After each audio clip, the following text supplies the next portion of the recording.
Hello friends, ओम श्री गणेशाय नमः। जय श्री कृष्णा। आप सभी का स्वागत है आपके अपने यूट्यूब चैनल पर। फ्रेंड्स, आज हम आपको इस वीडियो में बताने जा रहे हैं कार्तिक मास महात्म की 16वें अध्याय की कथा के बारे में, जिसको सुनने मात्र से ही होंगी आपकी सभी मनोकामनाएं शीघ्र ही पूर्ण। फ्रेंड्स, वीडियो शुरू करने से पहले आपसे रिक्वेस्ट है, अगर आप हमारे चैनल पर नए हैं और आपने अभी तक चैनल को सब्सक्राइब नहीं किया है तो प्लीज़ सब्सक्राइब कीजिएगा चैनल को, साथ ही प्रेस कीजिएगा बेल आइकन को, जिससे नए वीडियो से रिलेटेड नोटिफिकेशन आपको तुरंत प्राप्त हो सके। और वीडियो पसंद आने पर वीडियो को लाइक और शेयर जरूर कीजिएगा, ताकि सभी भक्तों को इस वीडियो का लाभ प्राप्त हो सके। और कमेंट बॉक्स में जय श्री कृष्ण जरूर लिखिएगा।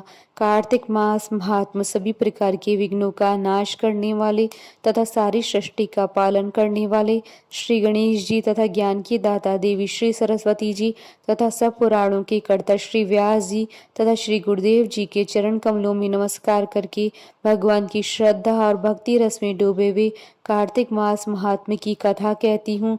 कार्तिक मास महात्म 16वां अध्याय प्रारंभ। सुनो लगाकर मन सभी, संकट सब मिट जाएं, कार्तिक महात्म का कमल पढ़ो 16वां अध्याय। राजा पृथु ने कहा, नारद जी, यह तो आपने देवादिदेव महादेव की अनुकंपा की बड़ी सुंदर कथा सुनाई और हमें कृतार्थ किया। कृपा करके ये बतलाइए कि शिव जी की दया से राहु के प्राण तो बच गए, पर प्राण बचने के बाद उसका क्या हुआ?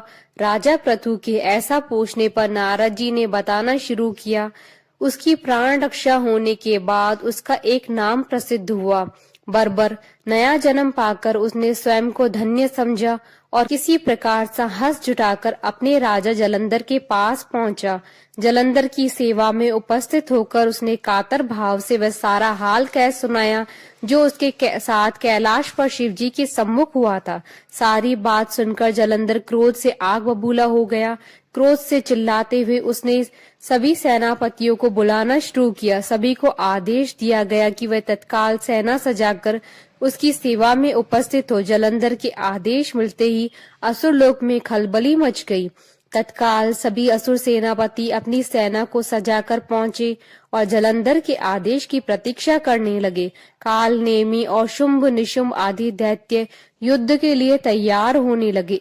एक से एक महाबली दैत्य करोड़ों की संख्या में निकलकर आए और अपने अस्त्र शस्त्र तैयार करने लगे। चारों तरफ अस्त्रों शस्त्रों की झंकार और ध्वनि गूंजने लगी। आकाश गूंजायमान हो गया।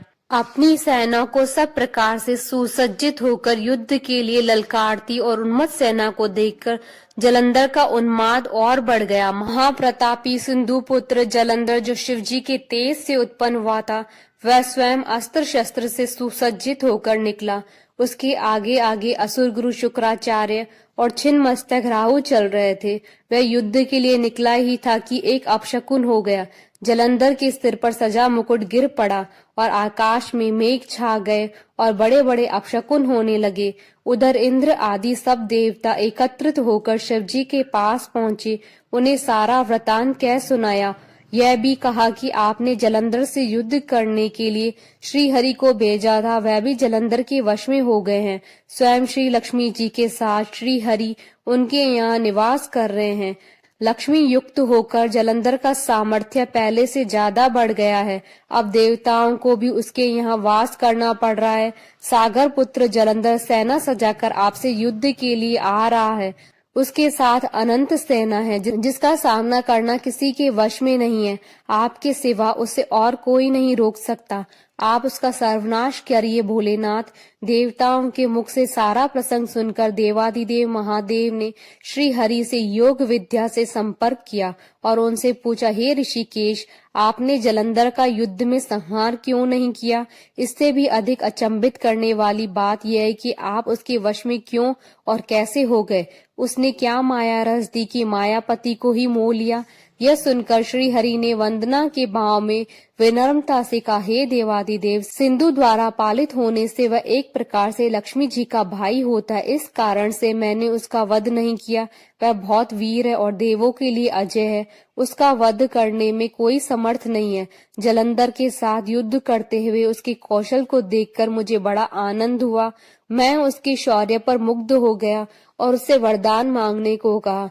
उसने मांग लिया कि मैं उसके महल में उसकी बहन लक्ष्मी के साथ निवास करूं।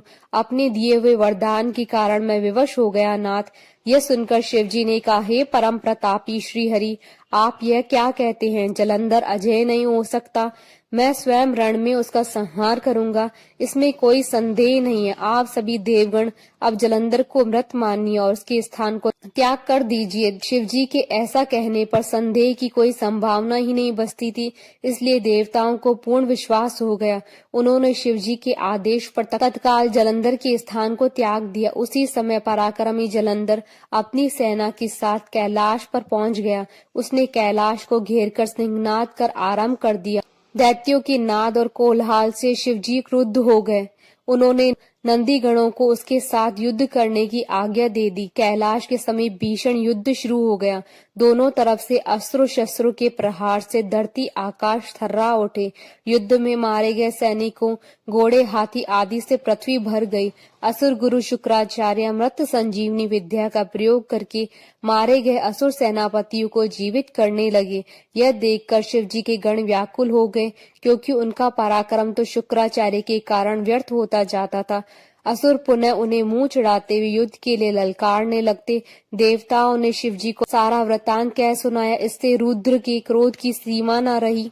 फिर तो उस समय उनके मुख से एक बड़ी भयंकर कृत्या उत्पन्न हुई, जिसकी दोनों जंघाएं ताल वृक्ष के समान थी। वह युद्ध भूमि में जा सब असुरों का च्यवन करने लगी और फिर वह शुक्राचार्य के समीप पहुंची और शीघ्र ही अपनी योनि में गुप्त कर लिया।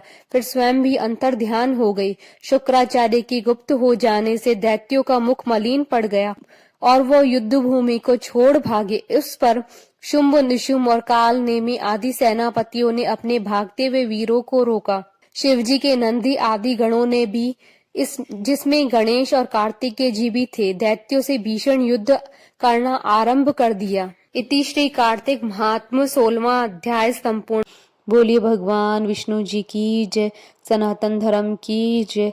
हमारे साथ इस वीडियो में अंत तक बने रहने के लिए आपका धन्यवाद। ओम श्री गणेशाय नमः। जय श्री कृष्णा।